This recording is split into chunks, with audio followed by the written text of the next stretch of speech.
If you're frustrated with the failed to authorize message on IPTV Smarters, you're not alone. This common error indicates a login verification issue with your IPTV provider's server. Let's tackle this step by step and get you back to streaming in no time.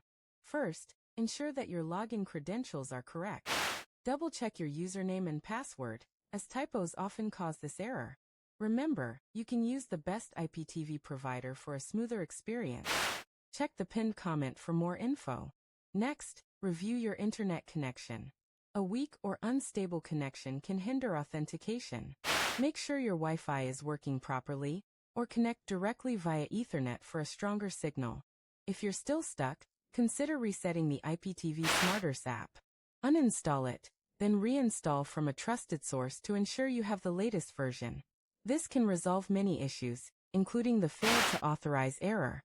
Lastly, if all else fails, reach out to your IPTV provider's support. They can provide specific server details or adjustments you might need. Don't forget that the best IPTV provider can make a significant difference in your streaming quality.